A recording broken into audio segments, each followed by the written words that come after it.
진나라 말기에 벌어진 초안대전에서 한판 승부를 벌이게 된 항우와 유방. 항우는 거의 모든 면에서 유방보다 뛰어난 능력을 가지고 있었지만 최후의 천하를 통일한 것은 유방이었습니다.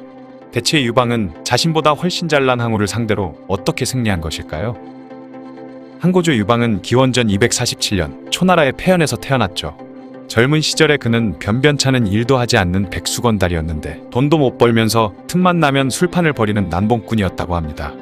유방은 얼마 안 되는 집안 재산까지 펑펑 써대며 동네 친구들을 모아 건달놀이나 하고 툭하면 싸움박질에 칼 가지고 똥폼 잡다가 실수로 사고를 쳐 관아에 잡혀가는 등 동네의 사고란 사고는 죄다 치고 다녔다고 하죠. 다만 워낙에 베풀기를 좋아하고 성격이 활달했으며 남다른 패기가 있어서 이상하게도 그를 따르는 사람들이 많았다고 합니다.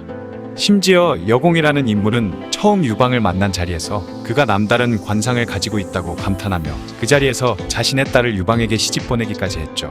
천년만년 백수로만 지낼 것 같던 유방은 정장이라는 벼슬을 얻었고 머지않아 진시황릉이 건설되고 있는 여산으로 인부들을 인솔해가는 임무를 받게 됩니다. 하지만 가혹한 진시황릉 건설 현장에 가고 싶어하는 백성들은 아무도 없었기 때문에 하나둘 도망가는 사람들이 생기기 시작했고 어차피 이대로 계속 사람들이 도망가게 되면 책임자인 유방 또한 죽음을 피할 수 없는 상황이었죠.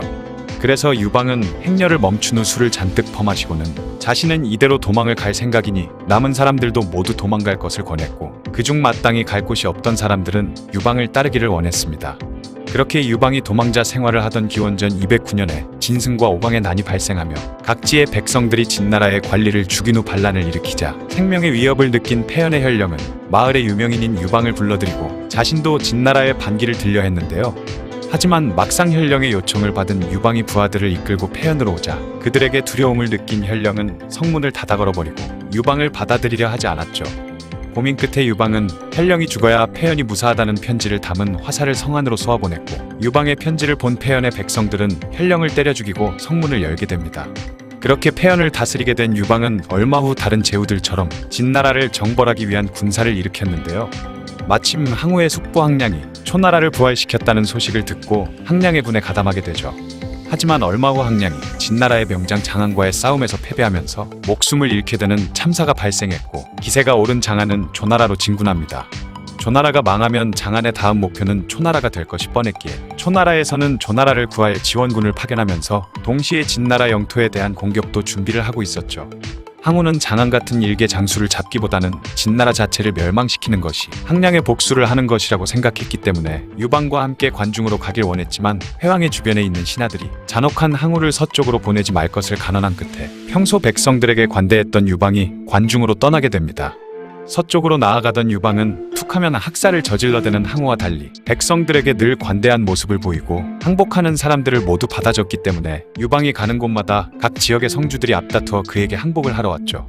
마침내 진나라의 수도로 가는 마지막 길목 중 하나인 무관을 점령하고 남전에서 진나라의 대군까지 격파한 유방이 회상이라는 지역까지 도달하자 당시 진나라의 왕이었던 자영은 유방에게 항복을 청했고 유방도 이를 흔쾌히 받아들이며 그의 목숨을 살려줍니다. 이후 유방은 처음에는 진나라의 보물과 미녀들을 자신이 다 차지한 후 흥청망청 놀려고 했지만 부하인 벙쾌와 장량이 그를 설득한 끝에 진나라의 보물에 손끝 하나 대지 않고 자신이 거느린 병사들에게도 절대 백성들에게 해를 끼치지 말라고 명령했는데요. 그리고 엄격하기 짝이 없었던 진나라의 법을 폐지해버린 채 남을 죽인 자는 목숨을 잃고 남을 다치게 한 자는 처벌하고 물건을 훔친 자는 감옥에 가둔다는 세 가지의 간단한 법만을 공표했는데 이러한 유방의 행동은 훗날 그가 천하를 통일하게 만드는 신의 한 수가 되죠. 하지만 이때 뒤늦게 도착한 항우는 자신이 유방보다 가지고 있는 능력도 거느린 병사수도 훨씬 뛰어나다는 것을 알고 있었기 때문에 유방이 왕이 되는 것을 인정하지 못한 채 그를 공격하려 했습니다.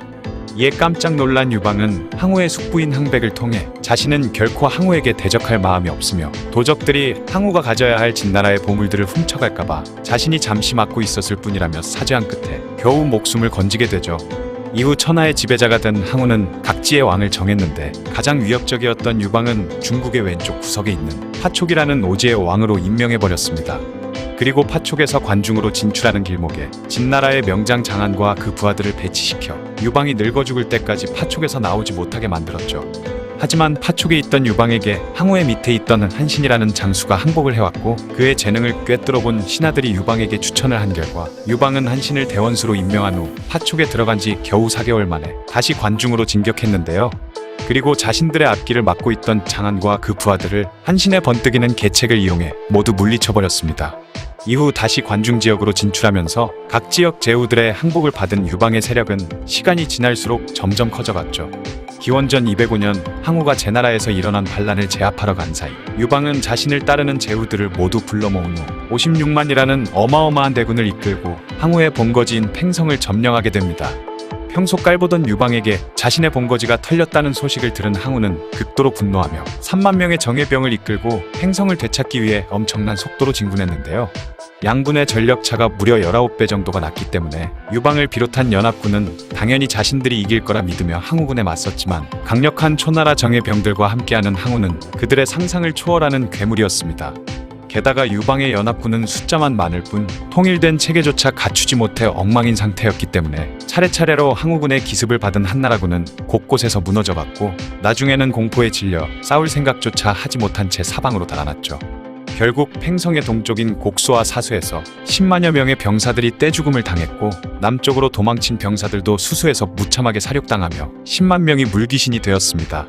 유방 또한 살기 위해 마차를 타고 정신없이 도망치던 와중에 자신의 아들과 딸을 발견하고 마차에 태웠는데요. 그런데 저 멀리서 다시 초나라의 추격군이 보이기 시작하자 초조해진 유방은 마차의 속도를 빠르게 하려고 자기 아이들을 마차 밖으로 던져버리는 미친 짓을 저질렀죠.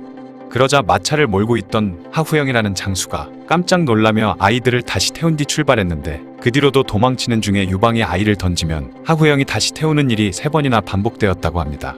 이에 화가 난 유방은 하후영을 찔러 죽이려 했고 화가 난 하후영도 하찮은 짐승도 제 새끼 귀한 줄은 아는 법인데 폐하께선 이게 대체 뭐하는 짓입니까? 라며 유방을 꾸짖었죠.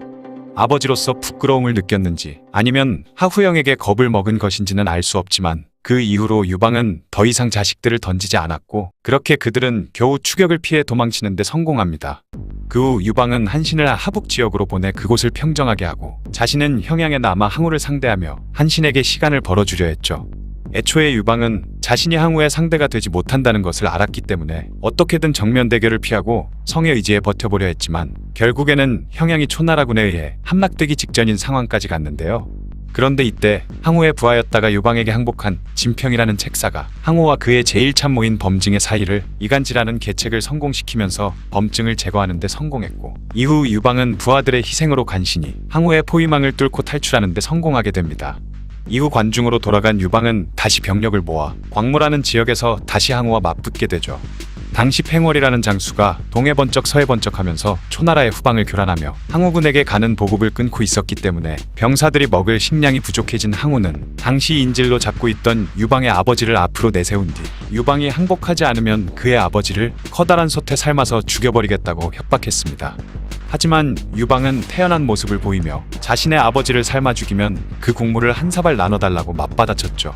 회심의 인질극마저 통하지 않자 초조해진 항우는 유방에게 1대1로 싸워 승자를 가리자는 제안을 했지만 항우와 1대1로 싸워서 이길 리 없다는 것을 잘 알고 있던 유방은 지난날 항우가 관중으로 먼저 입성하는 사람이 왕이 되기로 했던 약속을 깨버린 점 그리고 수많은 사람들을 학살한 점 등 항우의 잘못을 일일이 얘기하며 그를 부끄럽게 만들었고 화가 머리끝까지 난 항우는 숨겨뒀던 쇠뇌를 쏴서 유방을 저격해버렸습니다.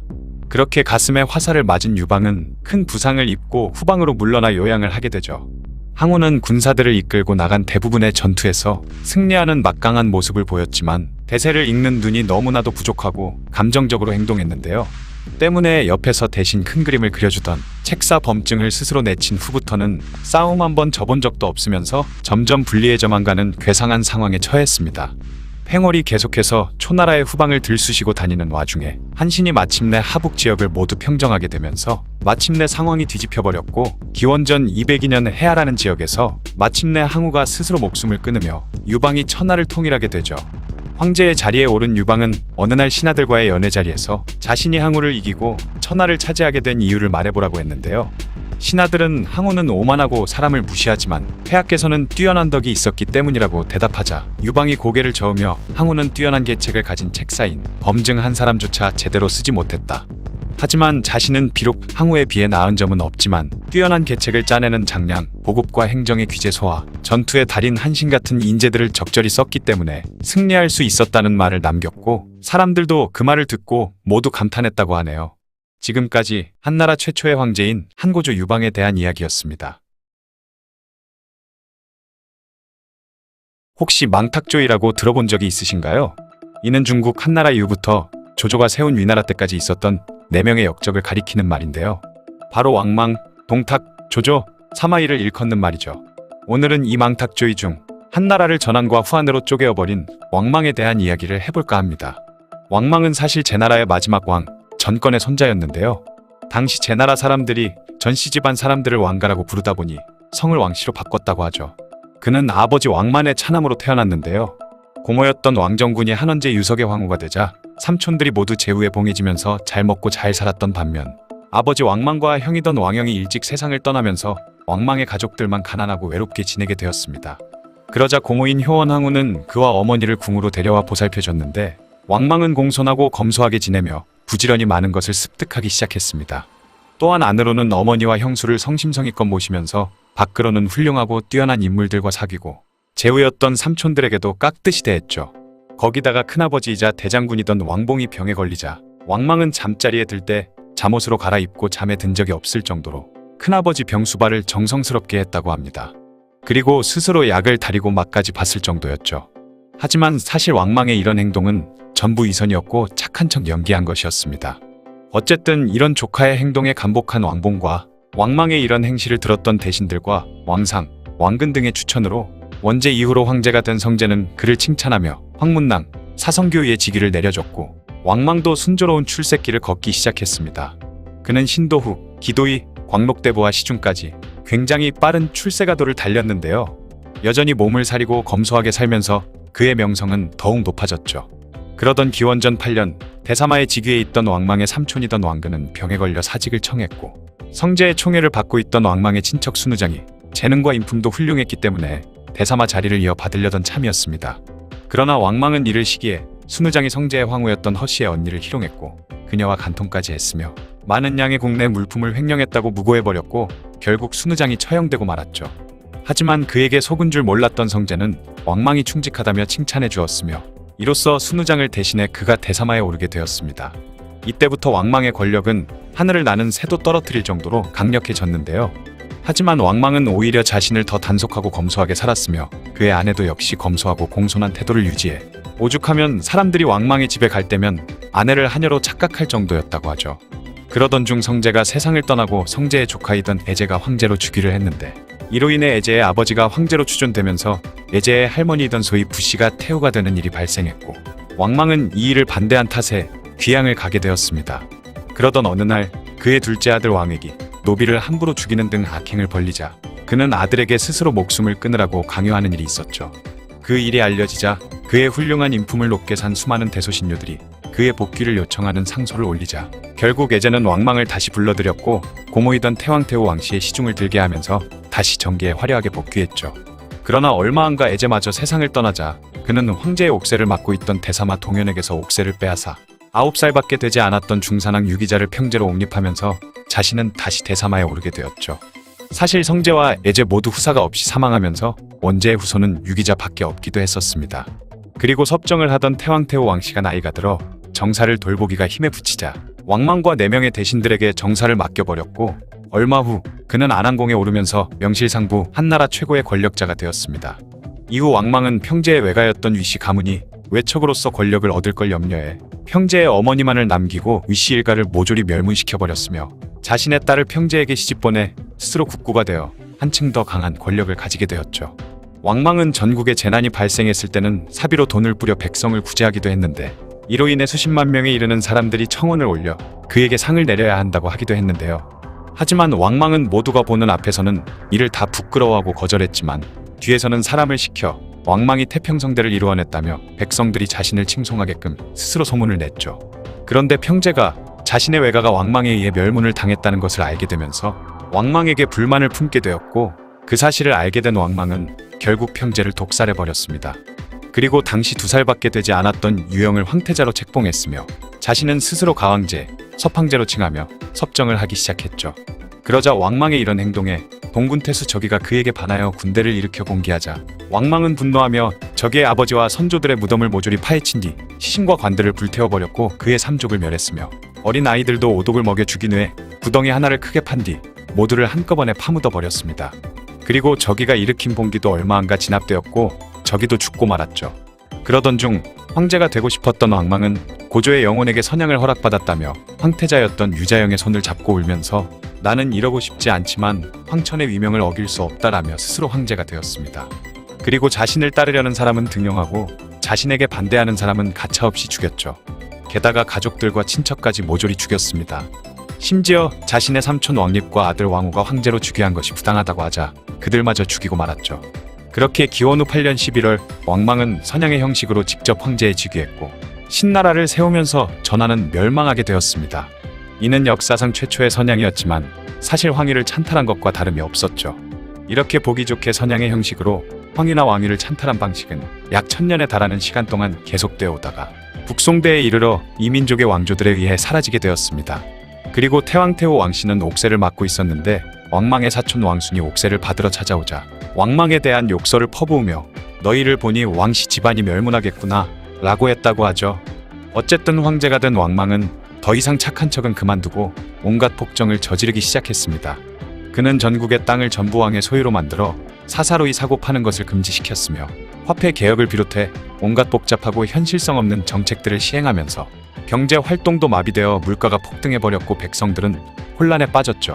그러다 보니 후한 말때와 같이 백성들의 삶은 너무나도 궁핍해졌습니다. 그는 대외적으로도 수많은 적을 만들어버리는 패착을 해버리기도 했는데요. 한해 선제 이래로 흉노를 비롯한 여러 나라나 민족들과 평화롭게 지내던 것을 깡그리 무시하고 온 동네방네 들쑤시고 다니기 시작한 것입니다.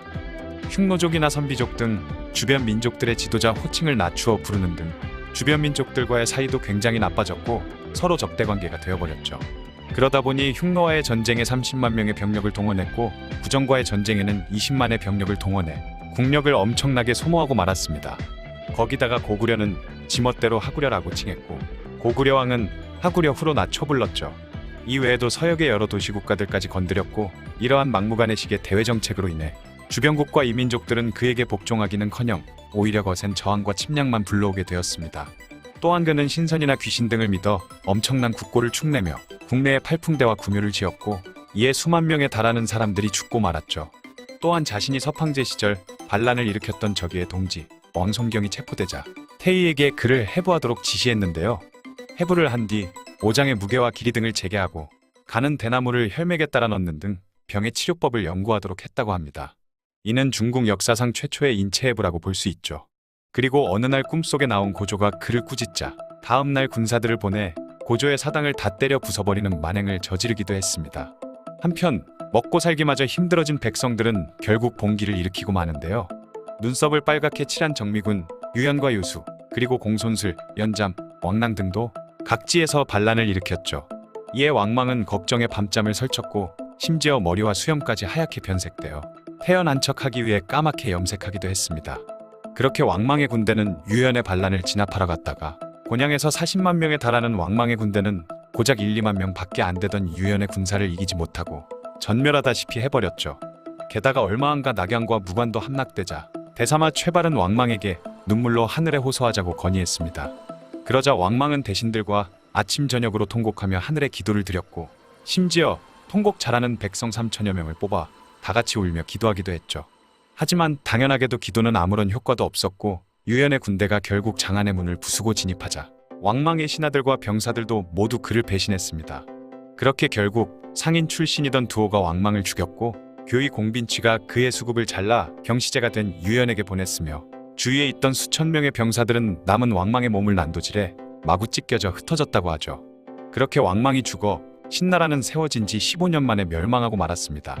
이후 왕망의 수급을 효수했을 때도 분노한 백성들이 왕망의 머리를 때리고 돌을 던졌으며 칼로 난도질하고 혀를 잘라버리기까지 했다고 하죠. 그만큼 왕망에 대한 백성들의 분노는 이미 극한에 이르렀던 것입니다. 그리고 경시제 유연은 왕망의 조상들의 무덤을 다 파헤친 뒤 관을 불태워버렸고 왕망의 일족들도 멸족시켰죠. 또한 그가 지었던 여러 건축물들 또한 불태워버렸습니다. 왕망이 죽고 난 뒤 수많은 지방에서 할거가 일어났고 광무제가 이를 진압하고 후한을 만들기까지 대륙 전체가 전란에 휩싸여 지옥이 펼쳐졌죠. 명예욕과 시기심이 지나치게 강한 소인배였던 왕망은 권모술수를 이용한 정치에는 일가견이 있었지만 권신들을 키우지 않는다며 신하들을 전혀 믿지 않았고 그렇게 자기 혼자 마음대로 나라를 다스리다 쫄딱 망해버린 것입니다. 삼국지 연의에서도 왕망에 대한 이야기가 나오는데요. 관도대전에서 원소가 조조에게 너의 죄는 왕망과 동탁보다 더 크다 라고 말했던 것이죠. 또한 서유기에서는 손오공이 석가모니에게 벌을 받아 오행산에 갇혔던 때가 왕망이 천하를 찬탈했던 무렵이라고 언급되었죠. 그만큼 왕망은 망탁조이의 필두로 역적의 대명사만 되었을 뿐 그가 세운 신나라는 역사가 거의 없다시피 하다 보니 중국사를 배울 때 거의 나오지 않았습니다. 왕망은 중국뿐만 아니라 한국에서도 평가가 최악이며 그가 했던 행위는 금기로 규정되어 버리기까지 했죠. 전한을 멸망시킨 망탁조이의 필두, 역적의 대명사, 왕망에 대한 이야기였습니다. 한나라는 유방이 세운 나라이며 중국이라는 큰 땅덩어리를 두 번째로 통일한 나라인데요. 이 한나라의 역사는 왕망이라는 인물에 의해 중간에 한 번 쪼개지게 됩니다. 바로 전한과 후한으로 나뉘어지게 된 것인데 가운데 시기에는 왕망이 세운 신나라가 들어가게 되죠. 그런데 이 신나라는 건국된 지 고작 15년 만에 사라지게 되는데요. 이 신나라는 전세계 전쟁 역사상 전무후무하고 믿기 어려울 정도로 힘든 전쟁을 승리로 이끈 한 사람 때문에 멸망하고 말았죠. 이 한 사람은 바로 유수라는 인물입니다. 유수는 사실 광무제라고 더 많이 불리고 있는데 이 인물이 바로 후한을 세운 사람이죠. 유수는 중국 역사에서도 손꼽히는 명군 중 한 명으로 당나라의 태종, 청나라의 강희제와 더불어 중국의 3대 명군으로 불리고 있는데 오늘은 이 유수에 대한 이야기를 해볼까 합니다.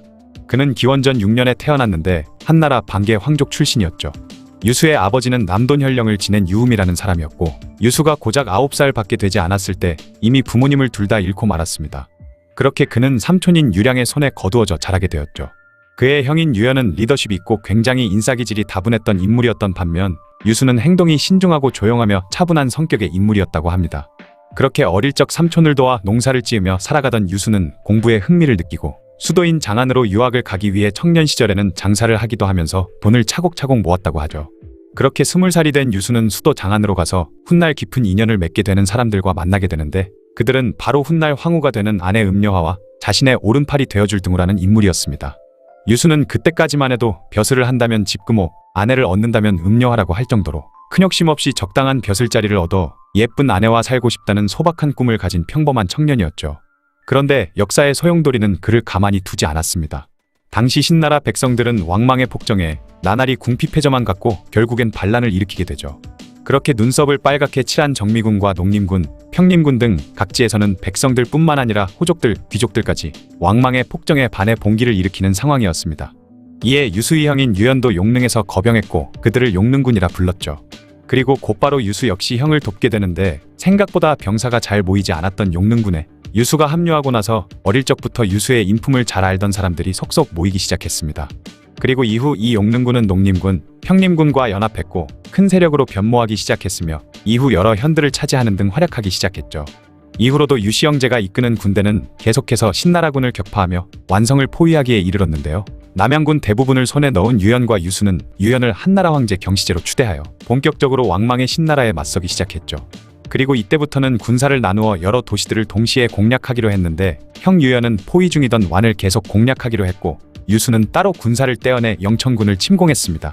그렇게 유수는 여러 장군들과 곤양, 정릉, 언등, 영천군의 여러 연들을 순식간에 점령해버렸죠. 한편 이 소식을 들은 왕망은 너무나도 두려운 나머지 수염과 머리카락이 하얗게 변색되어 까만색으로 염색을 하기도 했을 정도였다고 합니다. 그렇게 왕망은 왕읍과 왕심을 총사령관으로 삼아 정예병사 43만 명을 주어 곤양을 공격해 한나라 유시들을 섬멸하라 명했죠.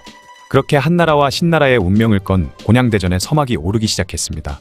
나날이 43만 명의 신나라 군사는 곤양을 향해 다가오고 있었지만 그곳을 지키던 군사는 고작 9천 명에 불과했죠. 심지어 이들 중 태반은 창칼을 잡아본 적도 없는 농민들이었습니다. 그런 농민군 9천이 신나라 정예주력 부대 43만 명을 상대로 했어야 했기 때문에 대부분의 사람들은 겁에 질려 있었으며 모든 게 끝났다고 생각한 장수들도 영천군 공략을 포기하고 도망치자고 주장하기 시작했죠. 하지만 만약 지금 도망을 치면 완성을 공격하던 형 유연의 부대가 적군에게 뒤통수를 맞을 상황이었습니다. 그러자 유수는 지금 도망가면 하루 사이에 여러 아군 부대들은 전멸해버릴 것이다. 또 당장 목숨은 건질 수 있어도 고향이 토벌되면 그때 모두 죽고 말 것이다 라며 장수들과 병사들을 설득했죠. 그리고 자신이 43만 적병의 포위를 뚫고 원현과 정릉으로 가서 지원군을 데려오겠다는 것이었습니다. 그렇게 결국 유수를 포함한 13명의 결사대는 지원군을 데려오기 위해 밤을 틈타 성을 빠져나와 43만 명의 포위를 필사적으로 뚫어내고 겨우 원현과 정릉으로 탈출할 수 있었죠. 하지만 곤양은 풍전등화의 상황이었는데요. 신나라의 장수 왕읍 왕심은 곤양을 수십 겹으로 포위하고 있었으며 10몇 명 빠져나간 건 신경도 쓰지 않고 있었죠. 또한 성벽보다 더 높게 운거를 놓아 곤양성 안을 내려다보는 상황이었고 압도적인 병력 차이로 인해 곤양성을 너무 얕보고 있었으며 어떻게 하면 더 크게 이겨 더 많은 전공을 세울지만 생각하고 있었습니다. 그러다 보니 어무가 왕읍에게 곤양성의 항복을 권유하자 하니 왕읍은 이를 거절했고 그러면 포위를 한쪽만 열어 도망치는 적병들을 공격해 적기수를 줄이면서 서서히 피말려 죽이는 계책을 쓰자고 건의를 했지만 이마저도 거절했죠. 그만큼 왕읍과 왕심은 더 많은 전공을 세우기 위해 혈안이 되어 있었던 것입니다. 그렇게 곤양성을 향한 총공세가 시작되었고 곤양성을 지키고 있던 장수들도 힘에 붙여 결국 왕읍에게 항복을 요청했지만 오직 힘으로 반란군을 눌러버려야겠다는 생각을 한 왕읍이 이를 단칼에 거절해버렸죠. 항복도 받아주지 않자 곤양성을 지키던 병사와 장수들은 배수진이라도 친 듯 미친 듯이 분투하기 시작하면서 곤양성을 함락시키지 못하는 상황이 되어버렸습니다. 한편 지원군을 모으러 갔던 유수는 각고의 노력을 기울였음에도 고작 3,000명밖에 모으지 못했고 어쩔 수 없이 이 3,000명의 병사만 가지고 곤양성을 지원하러 오게 되었죠. 신나라군과 얼마 떨어져 있지 않은 곳에 진을 친 유수에게 왕읍 왕심은 이들을 물리치라며 군사 수천 명을 보냈지만 유수는 선두에서 말을 몰아 창을 휘두르며 적군을 무찔렀고 그의 이런 모습에 고무된 부하들도 용기를 내어 적과 싸워 1000여 명의 적군을 죽였으며 결국 적군도 퇴각할 수밖에 없었습니다. 또한 유수는 완성을 함락시켰으니 곧 있으면 형 유연의 지원군도 올 것이라는 소문을 흘려 아군의 사기를 끌어올리는 동시에 적군의 사기를 떨어뜨리기까지 했죠. 그리고 나서 유수는 3,000명의 결사대를 이끌고 43만 명의 신나라 군대를 향해 공격해 들어갔죠. 유수가 노린 점은 바로 총대장인 왕읍과 왕심을 쓰러뜨리는 것이었는데요. 이때 신나라군에는 정말 어처구니 없고 바보 같은 일이, 그리고 유수의 군에는 하늘이 내려준 기회가 찾아옵니다. 유수가 돌격해오자 왕읍과 왕심은 고작 3,000밖에 안 되는 병력이니 자신들도 쉽게 그들을 격파해버릴 수 있다고 생각하고 스스로 1만여 명의 병력을 인솔해 그들과 맞서 싸우면서 다른 부대는 현재 위치를 지키면서 꼼짝 말고 가만히 있으라는 명령을 내렸던 것이죠. 그냥 다 몰려들어서 유수의 부대를 쓸어버리면 될 일이었지만 왕읍 왕심은 자기들이 유수를 비롯한 많은 적군을 죽이고 군공을 최대한 많이 쌓으려고 욕심을 부렸던 것입니다. 그렇게 양군이 크게 부딪히는데 유수의 신들린 용병술로 인해 결국 왕읍 왕심의 부대가 열세에 몰리기 시작했지만 왕읍에 움직이지 말라는 명령 때문에 신나라군은 아무도 그들을 구원해주지 않은 채 멀뚱멀뚱 자리만 지키고 있는 것이었죠. 결국 유수는 사령관 중 한 명인 왕심의 목을 따버렸고 이에 사기가 급격히 떨어진 신나라 병사들이 통제를 벗어나 와해되면서 뿔뿔이 흩어지기 시작하자 신나라군은 처참히 무너지기 시작했습니다. 이에 곤양성을 지키던 병사들도 문을 열고 나와 혼란에 빠진 신나라군을 무차별 공격하기 시작했고 결국 신나라의 43만 병력은 무질서하게 도망치기 시작했죠. 마구잡이로 도망치는 바람에 사람에게 밟혀 죽은 사람들도 수두룩했으며 강을 건너 도망치던 신나라군은 때마침 내리는 폭우로 불어난 물에 수장되기까지 했습니다. 간신히 목숨을 건진 신나라 병사들은 대부분이 자신들의 고향으로 돌아가 버렸으며 43만 명 중 겨우 수천 명만이 왕읍을 따라 낙양으로 도망갔죠. 고작 1만 명 정도의 군사로 43만 대군을 섬멸시킨 이 기적같은 전투를 곤양대전이라고 부르고 있는데요. 이 곤양대전으로 인해 유수와 유연의 명성은 크게 높아졌고 백성들은 앞다투어 유수의 군대에 가담하기 시작했으며 신나라의 주력 부대가 괴멸되자 수많은 신하들이 유수와 유연의 편으로 돌아서면서 신나라는 급속도로 몰락의 길을 걷기 시작했죠. 그리고 얼마 안가 유연의 군대는 낙양과 무관성을 함락시켰고 훗날 장안까지 함락시키면서 왕망은 두호에게 죽임을 당했고 그렇게 신나라는 고작 15년 만에 멸망하고 말았습니다. 그러나 신나라를 멸망시키고 한나라를 재건하겠다는 유연과 유수 형제의 목표는 이루어졌지만 그들에겐 죽음의 그림자가 드리우는데요. 유연과 유수 형제의 명성이 천하에 널리 알려지기 시작하자 자신의 위치가 흔들릴 것을 우려한 경시제 유연이 유연을 반역죄로 몰아 처형시키고 만 것입니다. 그러자 형의 복수를 할 것인지 훗날을 도모할 것인지 고민하던 유수는 아직은 경시제에게 대적할 수 없다는 것을 느끼고 얼른 경시제를 찾아가 죄를 청하면서 형은 죽어 마땅한 죄를 지었다며 싹싹 빌게 되죠.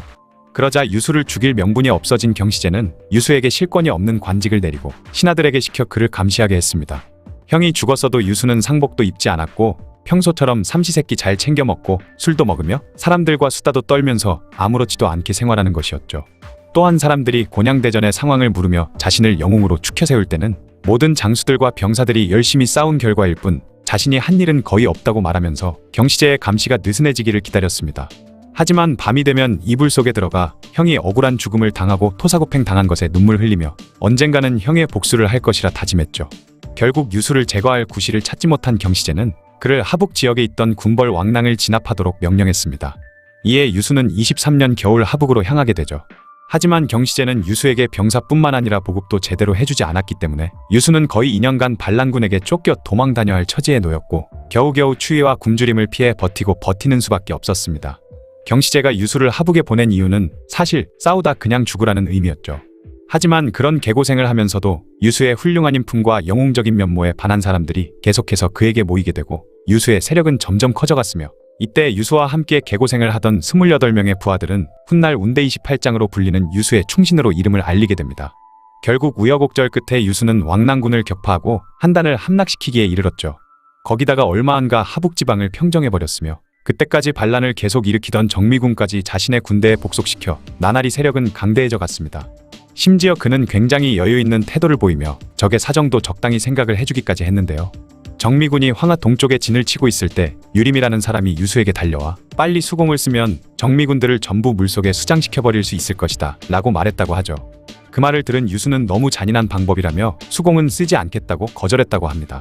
그렇게 그는 여유있고 느긋하게 적군들을 평정하고 있던 것이죠. 어쨌든 하북을 평정한 유수가 두려워진 경시제는 유수에게 소왕의 자기를 내리며 군대를 해산하고 돌아오라는 명령을 내리는데 이때 유수는 부하들의 조언을 받아들여 이를 거부하고 하북 지역을 기반으로 독립해버렸죠. 그리고 25년 6월 유수는 국호를 한이라 정하고 낙양을 수도로 삼은 뒤 황제 자리에 올랐습니다. 광서제가 세운 이 한나라를 후한이라고 부르죠. 이때 경시제 유연은 장안에 있었는데요.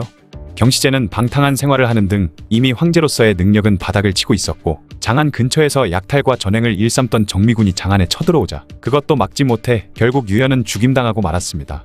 유연을 죽인 정미군은 유분자라는 사람을 꼭두각시 황제로 세우고 온갖 횡포를 일삼았는데 이에 광무제는 27년 2월 장안을 함락시키며 그들을 모조리 평정해버렸죠.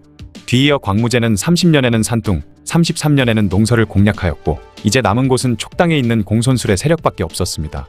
이때 당시 낙양의 황궁에는 황실에서 사용할 집기 등이 제대로 갖춰지지 않은 상태였는데 광무제는 신하들에게 집기들을 만들지 말라고 하면서 이미 성도에 모두 만들어져 있으니 가져오기만 하면 된다 라고 말했다고 하죠. 성도는 촉 지역의 중심지인데요. 당시 공손술이 황궁을 짓고 있었는데 그를 토벌하고 나서 모두 빼앗아오면 된다는 의미였습니다. 그리고 이때 광무제가 한 말이 있는데 그 말은 등록망촉으로 이는 농서 땅을 이미 얻었는데 촉땅을 바라고 있다라는 말로 이후 인간의 끝없는 욕심을 표현한 고사성어가 되었습니다. 그리고 36년 촉땅의 공손술 세력까지 멸망시키면서 그는 중국을 다시 평정하기에 이르렀죠. 통일 후부터 광무제는 본격적으로 성군의 모습을 보이기 시작하는데요. 오랜 기간 계속된 전란으로 백성들의 삶은 피폐하다 못해 거의 막장으로 치닫던 상황이었기에 백성들의 세금을 이전보다 3분의 1 수준으로 경감해 주었죠. 또한 노비를 해방시켜 농사를 지을 일반 백성들의 수를 늘렸으며 백성들이 동원되던 부역도 대폭 축소하면서 징병제를 폐지하고 둔전병 제도를 도입해 군량을 최대한 자급자족하도록 만들면서 백성들의 수고를 덜어주었습니다. 뿐만 아니라 불필요한 관직을 없애고 조정 내 조직들을 통폐합해 관리의 수도 줄였으며 부정부패를 일삼는 관리들은 가차없이 엄벌에 처했고 외척이 정치에 참여하는 것을 금지했죠. 거기다가 황실과 수도를 지키는 금이군과 군사적 요충지의 주둔군을 제외하고는 군대도 대폭 축소시켰는데 비록 군사력이 약해졌다는 비판을 받긴 했지만 군비를 대폭 축소시키면서 백성들의 시름을 덜어주었습니다. 이렇게 광무제는 밤낮으로 민생을 돌보는 일에 몰두했는데 신하들이 휴식을 권할 때도 그는 스스로 즐거워서 하는 일이니 피곤하지 않다고 했다고 하죠. 다방면으로 진행된 광무제의 개혁 정책으로 후한의 경제는 급속도로 성장했으며 정치적, 사회적으로 안정되기 시작했습니다. 그렇게 다시 한나라의 부흥을 이룩한 광무제는 57년 2월 63세의 나이로 세상을 떠나게 되었죠. 훗날 제갈량은 광무제를 들어 한나라 고조의 개국 공신들은 흔히 광무제의 개국 공신들보다 능력이 뛰어나다는 평가가 있지만 그것은 사실이 아니다. 광무제가 너무나 위대한 군주였기 때문에 공신들의 능력이 부족하지는 않았지만 능력이 부각될 만한 위기 상황이 적었던 것뿐이다 라며 광무제의 능력을 극찬했다고 하죠. 여담으로 조광지처라는 말이 광무제와 그의 누나인 호양공주의 일화에서 유래했는데요. 광무제는 일찍 과부가 된 누나 호양공주를 다시 시집 보낼 생각으로 혹시 마음에 드는 남자가 있는지를 물었습니다. 그러자 호양공주는 광무제의 신하인 송홍이 마음에 든다고 답했는데 문제는 송홍은 유부남이었던 것이죠. 그렇다고 황족인 호양공주가 신하의 첩이 될 수도 없는 노릇이었습니다. 이에 광무제는 송응을 불러 술을 한잔하면서 사람이 출세하면 아내를 바꾸고 부유해지면 친구를 바꾼다는데 자네는 어떤가? 라며 슬쩍 그의 마음을 떠봤죠. 그러자 송홍은 가난할 때 사귄 친구는 잊을 수 없고 지게미와 쌀겨를 먹으며 고생한 아내는 쫓아낼 수 없는 법입니다. 라고 대답했다고 합니다. 그의 대답을 들은 광무제는 누나인 호양공주에게 송홍은 안 되겠습니다 누님 이라고 말했다고 하죠. 여기에서 지게미와 쌀겨를 먹으며 고생한 아내를 가리키는 조광지처라는 말이 생기게 된 것입니다. 지금까지 망해버린 한나라를 재건하고 중국의 3대 명군 중 한 명으로 손꼽히는 광무제에 대한 이야기였습니다.